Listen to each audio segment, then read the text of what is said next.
I need toilet paper, toilet paper, toilet paper. I'm out of toilet paper. It's my corona. I need toilet paper, toilet paper, toilet paper. I'm out of toilet paper. It's my corona. Got to make a grocery run. Well, that sounds fun. Why am I out here risking my life? Corona, where's a goddamn parking space? Shit, I touched my face. Wait, it's Manny Moonraker on the UFO Master Network.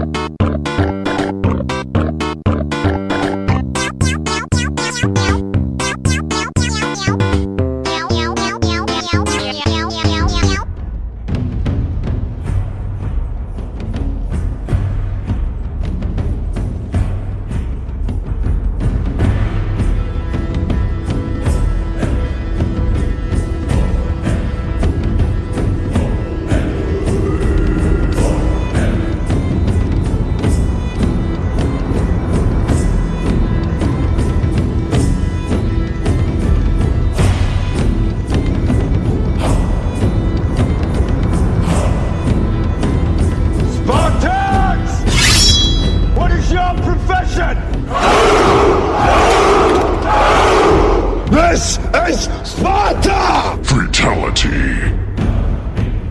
Well, I just had a total microphone meltdown. As a matter of fact, I could barely hear myself. This is ridiculous. I mean, it's only Wednesday. Why is this going on? I don't get it. This is episode number 387. It is Wednesday, so it is the space situation, as I like to call it, that we talk about on Wednesdays. I mean, it made no sense to continuously mix up the UFO alien news with the space news, because, though eventually these two paradigms will meet in the future. Hopefully in the near future, probably not in our lifetimes. Unfortunately, that's just the way it goes. But today we got four stories to talk about. Two of them are kind of short, so I'm going to group them together because it's more like an update of ongoing things that are going on. One of them is fantastic. I'm leaving that for the end because a few of you in Florida, you guys are in for a happy, good old-fashioned time in low orbit. It's going to be great. And then the first one, another NASA story to go over. What's up to the guys who are here live right now? Pucky, Gamevit, Green Man, and let's see. Somebody else should be in here. I guess he's running late. Pucky asked if I have my spacesuit on. Nope, but I do have my birthday suit. I tried. There are certain things when it comes to space that are happening right now, and there's actually way too much, to be honest. There is so much. The space race is going, as they say, balls to the wall. Everyone's got something going on. There was even a news article today, which I'm not going to cover later on, but there's a company who is going to get their own commercial version of the ISS going up, and they're going to start out by doing what Deuce Bigalow, the Space Gigolo, did by adding a module to the ISS, which they will continue to grow once the ISS retires. And how do you retire the ISS? Do you just crash it into the atmosphere? How does that happen? Do they launch it off to deep space? I can't imagine they're going to spend any amount of time taking the shit apart. Or maybe the ISS, and I think at one point they were thinking about giving up the ISS to a private enterprise. I mean, come on. They can't go wrong, right? I'm sure that commercial companies can really hook up the ISS and give it some new life rather than the floating tin can that it is right now. Hey, listen. Something's got to be better than that. When was the last time that thing got a real update? Now, Deuce Bigalow, the Space Gigolo, he had those modules he was adding on.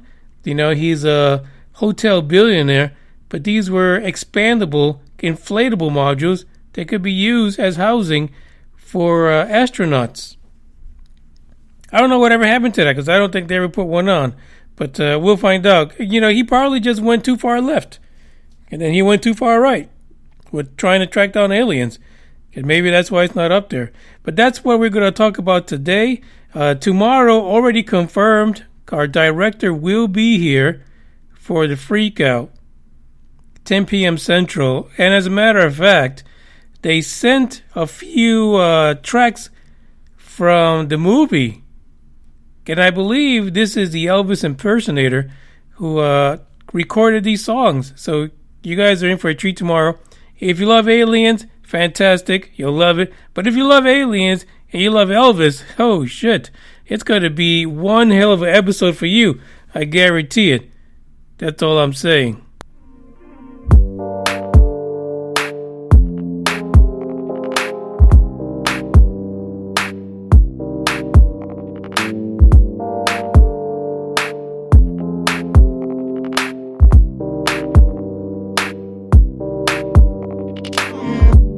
Are we lost? Are we not? Are we real? Are we turning to dust? Do you feel what I feel?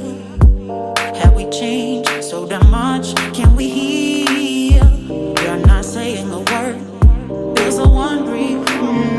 We lost all ambition for worldly acclaim. There's nothing moves forward. It just stays the same. Think you know the answer, but you're playing a game.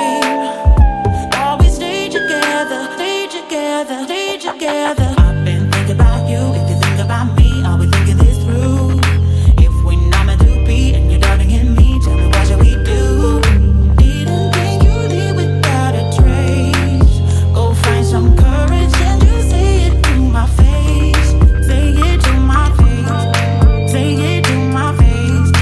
Say it to my face. Say it to my face. Say it to my face. Are we lost? Are we not? Are we real? Are we turning to dust? Do you feel what I feel? We lost all ambition for worldly acclaim. When does nothing moves forward, it just stays the same. Think you know the answer, but you're playing a game. Thought we would be together.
By the way, the one and only Ronnie Dawson has joined the live chat, and also the other one and only The Norm has arrived.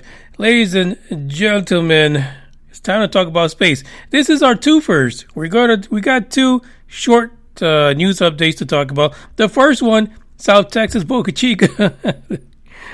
I don't know about Texas anymore. It looks like currently we are going the route of the New York style coronavirus boom, COVID-19 Excelsior.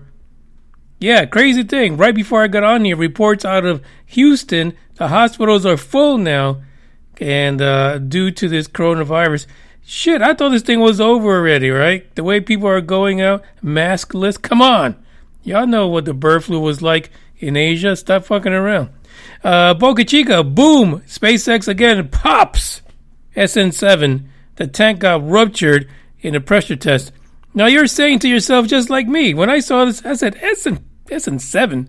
What the fuck is SN5 and 6? They're supposed to be the next ones. 5 and 6 are the ones that are supposed to be getting ready to take off in that test that hasn't happened yet, that we've been waiting for months for. But apparently SN7, that tank, has a different form of stainless steel. And I think they call it, 304L. So stainless steel that was being used all the way up to SN6 is 301. But we've seen this already. The fucking things that just keep blowing up on the pressure test. So apparently somebody was already working on a new design for the tanks using that 304L steel. But there is also a different design to that tank and a different way of producing it. So it was kind of like a new hyped up prototype. I actually watched the video. I did fast forward, I'm not going to lie. But it took a long time for that son bitch to pop. But when it did, oh, have mercy. It was no joke. It was a serious pop. The best one we've seen so far. But the idea, according to Mr. Musk, the Muskinator, is basically to develop something that's not going to do this. But the thing is, if you went all the way the fuck up to SN7, you still got 5 and 6 to go. My expectations at this point is that all we're going to see is fucking fireworks when 5 and 6 go up. Now, unless he's rushing the teams to produce a tank with a variation of what they used to blow up yesterday. Maybe that's what he's doing. Maybe they're going backwards now to SN5 and 6. Hopefully that's it. I want to see this damn test flight already. Come on, Elon. Stop screwing around. Who the fuck down there is spreading COVID on the steel? Somebody is contaminating the works in Boca Chica. That's all I know. This can't continue to happen. It makes no sense. It makes zero sense that this thing continues to blow up like this. It's very disappointing. Anyway, according to the Muskinator, he says we're developing our own alloy to take this even further. Leak before burst is highly desirable. No shit. Burst is not desirable in any way. Zero, none. Stop it. We're done with this. We want to see that stainless steel phallus get up and going. Jeez. I don't understand. I just don't understand. Like, what the hell happened? The other news story here is about Pluto. The dwarf planet. Apparently there was a debate in science, right? Whether or not Pluto had water or oceans at one time. Whether it just started cold because it's so far out. It's one of those Neptunian objects all the way the hell out there. And there's other people in science who believe no. It started up nice and warm and cozy. It was a good place to go on vacation if you couldn't make it a Rigel 6. No. That's what the debate is right now. For some reason, it's coming full circle again. And now we're getting news reports that the way the surface looks on Pluto, that there was maybe some oceans under the ice at one time. Here's the problem. This goes back to, this is draconian temperatures. Pluto has the draconian temperatures. We're talking about 45 Kelvin, 45 degrees Kelvin, which is minus 380 degrees Fahrenheit. Isn't that fucking nuts? Isn't that crazy? But if you like it in Celsius, it is minus 228 degrees Celsius. It's fucking cold.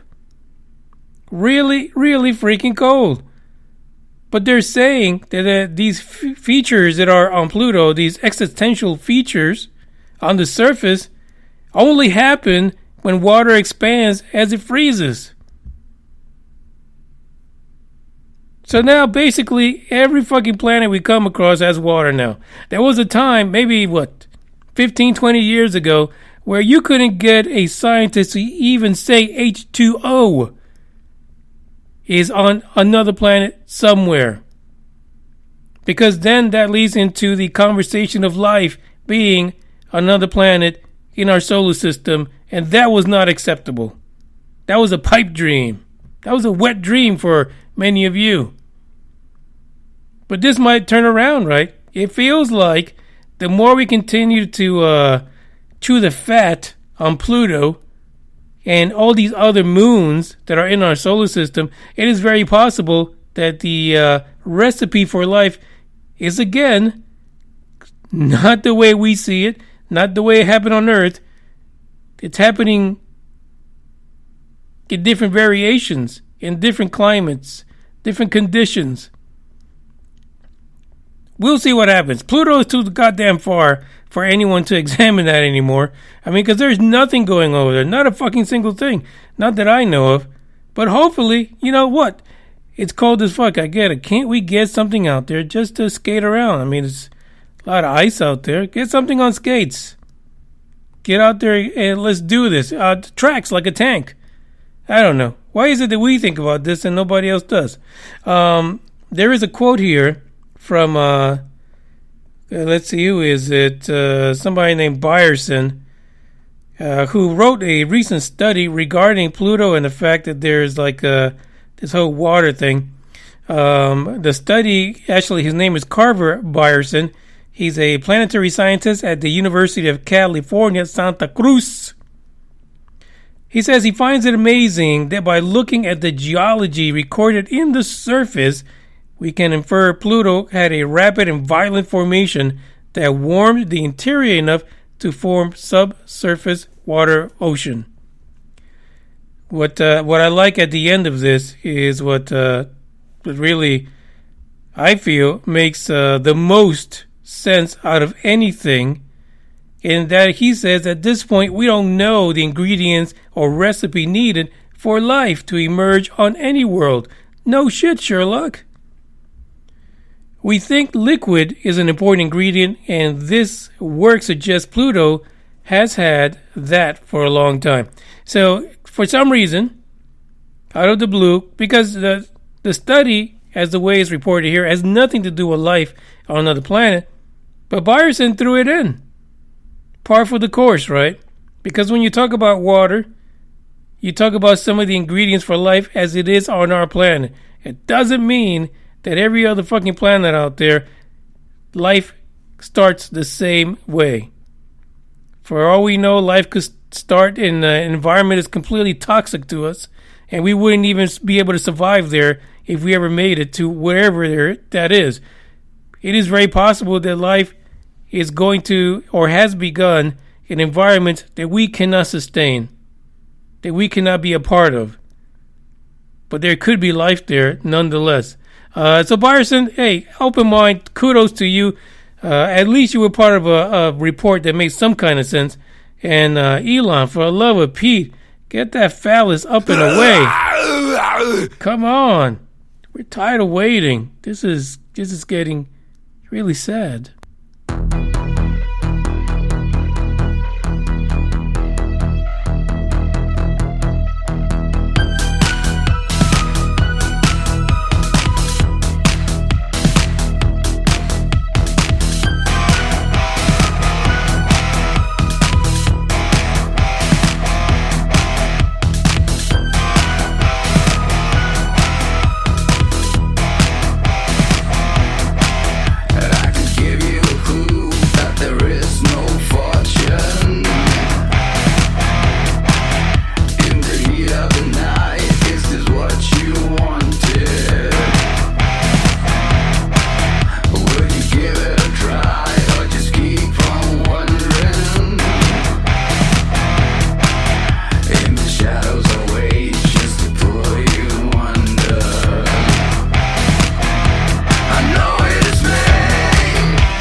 2020 has really been a bust in general. I mean, really, half the fucking year we've been stuck in our homes, wearing masks. I mean, I mentioned the what was it? The avian flu, the bird flu from a few years back that happened in Asia.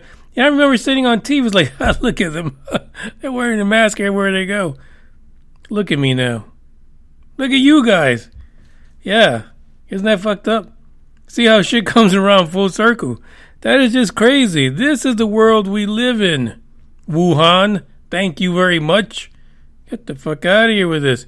It's just freaking nuts. It's nuts. But we still got even crazier things. We've got Space Forces around. There's an article today. They were talking about Space Force is now looking for advanced weapons because they need to protect the interests of space for the United States and not let these other folks, these other entities that like to start shit and run to take over space. I'm sure we're going to hear a lot more about that shit as the weeks and months and years continue, because Space Force, it's a thing. It really is a thing. It was a thing way before we knew it. That's the truth. Way before the Don put that pen to paper and actually named it, it was a thing, to be honest. And we all know that. There's no fucks given there. We all understand. Another thing that has been a thing for us when we get highlights about advancements in space is the Mars rover, Curiosity. Over a decade ago, this thing took off. This freaking compact car-sized robot. And it's been blazing a trail out there. You know, taking pictures, selfies. I mean, Curiosity is a social snob. It really is. Taking all these selfies and panoramic pictures and shit like that. Come on. It's the right one. But now we've got another one going up, the Perseverance. We talked about this last week. 85% of the new rover, which is taking off this summer, hopefully in about a month or so, is kind of copycatted, taken from Curiosity. We got 15% that's new, some new technologies, new instruments, because it's looking for things underground. But there's something else that's been added to Perseverance. Yeah, a Choppa. Perseverance has a Choppa attached to it. And I saw this, I would say anyone that follows NASA and space.com has seen stories about the Choppa many times in the past. And I actually had no idea. I totally did not. As a matter of fact, it wasn't even mentioned in the article last week that the Choppa would be tied to Perseverance when it goes up this summer. Yeah, believe it or not. This little Choppa is going to be taking over Perseverance. It's going to be riding under the belly of Perseverance during the entry, and eventually they'll land together. And apparently the rover is going to set Perseverance down. I'm sorry, wrong way. Perseverance is going to set down the Choppa and get back and let it do its thing. I thought it was exciting. I thought, wow, they're going to do something. The name of the Mars chopper, called the Choppa, is Ingenuity. Perseverance and Ingenuity, skipping through the cosmos on the way to Mars. But here's something fascinating about the Choppa. I keep saying it normally. We got to pay our homage to Schwarzenegger. The damn thing, really, there's very little hope for it to do much of anything. It's a test, basically. They're basically going to try to figure out if whether or not they can fly on Mars. So, armed with all these fucking cameras, apparently 23 of them. I mean, this fucking thing is going to do a lot of selfies, I guarantee you. Perseverance is going to get about 160 feet back from Ingenuity when it fires up, and all cameras are going to be trained on it just to see if they can get it to fly. And if it doesn't, so fucking what? Yeah, basically. This is basically just trying to get some measurements and things like that. And you know what? It could happen like the other rovers, right? Opportunity in them, they kept on going forever until they finally couldn't go anymore. But it is possible. The thing could probably continue to fly. It could be a thing. I don't see anywhere where there's a plan. What if it actually fucking works? What do you do then? Spirits for it continuing to work or it to work, period, are apparently not very high when it comes to this particular Choppa in space. There's a quote here from NASA that says, getting it to Mars, getting it safely off the vehicle, we're going to learn a lot. Yeah, because it is very possible that it could be damaged in entering the Mars atmosphere and landing, pretty much. The other part of the quote is here, we are not looking for an extensive and ambitious return from this technology. We're looking to learn those first few things we need to learn. So my thing is, how much did you spend on this this little study that you're doing to where you are pretty much going to get very little returns from it? How many millions of dollars did it cost to get the Choppa attached to the Perseverance and launched up there? Really strange. Some of the images they show is the arm, the robotic arm the Perseverance has, actually pulling the Choppa from its belly and sending it down, and basically moving back 50 meters for you draconian math people, and sitting back and seeing whether or not it takes off. It's going to be fascinating, and it's great. Listen, any experiment is great, right? But it just blows my mind that, you have people talking about Space Force, you got people talking about secret space military programs. You got people talking that the space program is way more advanced than what we see today. But we're going to send what really is a little baby drone up to Mars to see if it can fly. That's just exciting. So the launch window for Perseverance, the rover, and Ingenuity, the Choppa, is scheduled for anywhere from July 20th through August 11th. July 20th, if everything is go, it will take off. But the window is actually that long, all the way up to August 11th, in case something goes awry with the weather. We know how Florida is. Stop fucking around. They will take off from NASA's Kennedy Space Center in Florida. And, hey, hopefully one shot kill. Let's get that thing up there and see if we can make it to the Choppa. Oh, man, it's fascinating. I couldn't find any articles regarding what the Choppa can actually do besides fly. Doesn't look like very much, to be honest. So more to come on that. We'll see what happens. But the Choppa is actually already attached to Perseverance, so it's not like they can take it off and add some more shit to it. It's a done deal. What you see is what you get, pretty much. Bada bing, bada boom.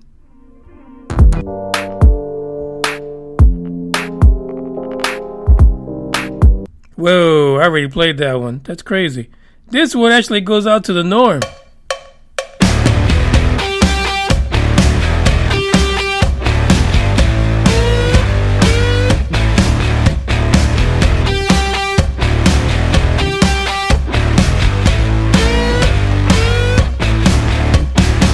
You seem to know something I don't.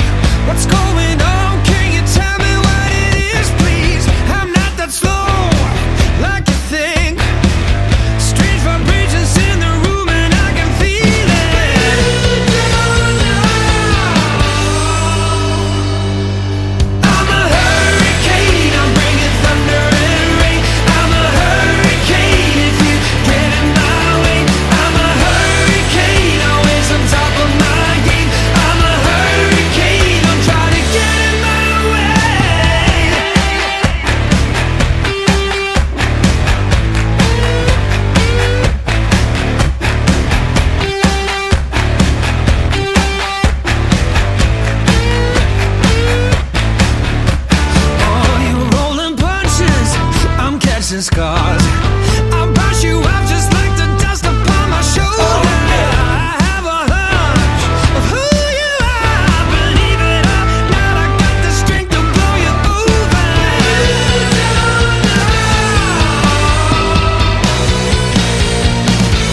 This story now, by far, is the coolest, and probably the coolest for the entire week. Now, like Ronnie said, maybe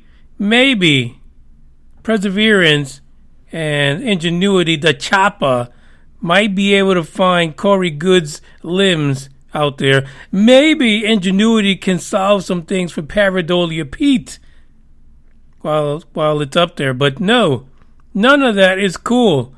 This story is cool for you and I, the blue-collar person, the guy that's, you guys are out there busting your ass day in and day out, working crazy-ass hours with a mask on, or you're sitting at home working remotely, ready to tear the hair out of your head if you have any, because the kids are there all day also, and they're driving you nuts. They are. But for you, I've got an outlet for you. Don't feed the kids anymore. Go to work whenever you can. Save up your money. Don't even buy food in the house.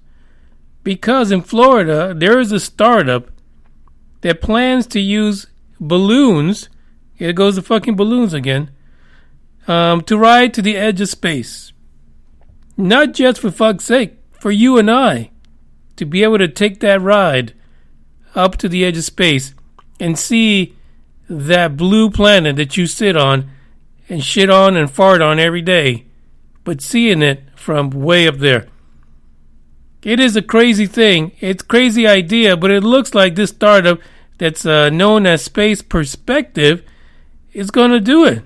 Yeah, they're based out of Florida, of course, out of Cape Canaveral, and they are making plans to make this happen to get paying humans. It's not a free ride, y'all. It's not. It's not going to be free, but it will be probably much cheaper than anyone else that's claiming that they're going to take people up to the edge of space on their airplanes, like, Virgin Galactic. When the service actually begins, and believe it or not, this is right around the corner. This is not something that's in the planning stages. We are getting into the testing stages now, and you should see this fairly soon. It's going to take about 8 passengers plus a pilot, and they're going to board the spaceship Neptune. And basically what it is a pressurized capsule, and they'll take off right before sunrise, and you head on up in this balloon, this gigantic fucking weather balloon, way bigger than the one we saw in Japan that was denied by his parents. They are going to do this out of the shuttle landing facility. The vodka's kicking in. The shuttle landing facility located at NASA's Kennedy Space Center, and they are thinking about getting other launch sites added in places like Hawaii and Alaska. It's going to take 2 fucking hours. 2 hours for the capsule, Spaceship Neptune, to float all the way up to the edge of space. 2 hours.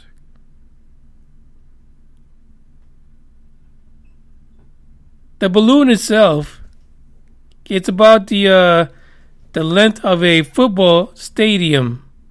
So it's a big ass balloon to get you up there. No lie about that. You're going to reach an altitude of 100,000 feet.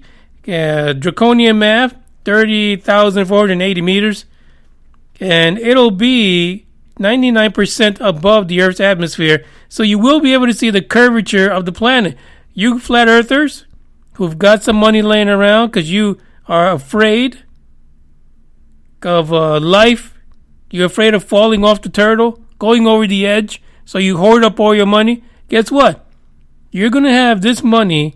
You're going to be able to spend it and finally answer the question about the turtle, about the edge of space, about whether or not we're sitting on a disk. This is your chance.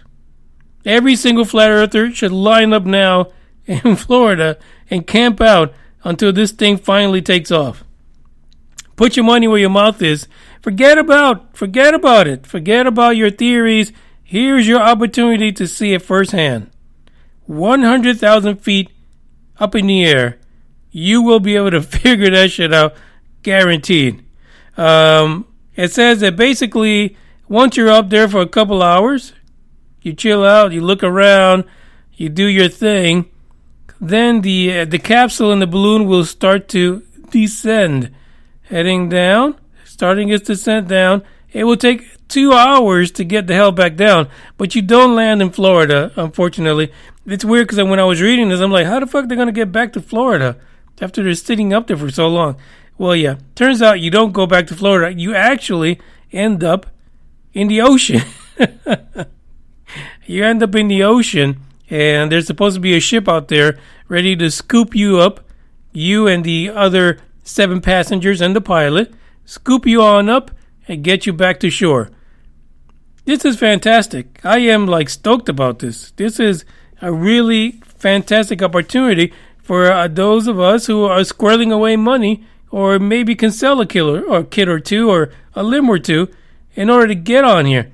According to the company Space Perspective, it says that the launches will be regulated by the FAA, Office of Commercial Space Flight, and they paying passengers are going to be one of the things that are on there. They could also sell space for payloads in case anyone wants to do some research while they're up there. That's too much work. But it says this, that the first uncrewed test flight will happen in early 2021. Now you're asking, that's fantastic, Manny, but how much is it going to cost? How expensive is this damn thing? It is rumored that you can get on Spaceship Neptune for about 60 G's. $60,000. Now, compared to the 6-figure numbers that are being thrown out by other commercial enterprise, kind of like Virgin Galactic and stuff like that, which are in the 6 figures, like 125 and up, half price. And it may even be even less because they're planning to find a way to continue to reduce the prices over time. I'm sure people are going to line up for this. Even at $60,000, if you are in Florida, you're in your last legs, you're about to kiss your ass goodbye, kiss the panda goodbye, you're too old, you're like 90, you're a flat earther, and you're like, fuck, I need to figure this out. I'm not going to go out like Mike. I'm not going to get blown up strapped up to a rocket. No, I'm going to pay this money, and I'm going to go up, and I'm going to see this for myself. The world in all its glory, no turtle, no edges. Completely spherical. It's a great opportunity. I just want to know this. What the fuck is the backup plan if something happens to the balloon? What do they do then? Does it have a spare balloon? Does it come with extra parachutes? Does everyone on the damn Spaceship Neptune need to jump the fuck out into grab a parachute and jump? There's a lot of questions I have about this. I'm sure these weather balloons that don't pop easily, it's not like they're going to blow up. But what if something comes in from deep space? Maybe some stupid ass satellite that's breaking down. We know that these nanosats, they don't last that long. What if one flight going up, a nanosat crashes into the balloon? What the hell happens to those 9 people? That's what I want to know. Before I spend my 60 G's, I want to know how the heck do I get out of there alive? That's my only question. Other than that, fuck, it's a great idea. I love it. It's fantastic. Save up your pennies, your dimes. Sell the cat, sell the dog, the children, the grandparents. Sell them all. I'm sure they take them in China somewhere. And we can use that to get and book a flight on the Spaceship Neptune and see the world from a distance that isn't cloudy. It isn't. You're not getting all this other noise from people around you, government, stuff like that. You can see the world for what it really is from looking from the outside in. I think it's great. I love the idea. The guys in the chat box are talking away about this space orgies. What can I say? The Red Bull. Ronnie talked about the Red Bull record. At risk of from free-falling passengers. Yeah, could you imagine that? I don't know. That's the only thing. Just answer that for me. What happens in the event of an emergency? How the fuck do we get back down to the planet? You might come down express, burn up in the atmosphere. It is what it is. This is episode number 387. This is the end of it, the last one. That really was the coolest one for me. Like I said, fuck everything else. Everything else is an ongoing battle. This, in particular story, really opens the doors for some future fun, to be honest. And future fun that many of us can have if we save our nickels and dimes over the years. I'm checking out. We'll be here tomorrow, Thursday Freak Out. We have an interview. It's going to be fun, so stay tuned for that. Be here live and ask your questions. We might find out something fascinating. With that, I'm checking out. Ciao.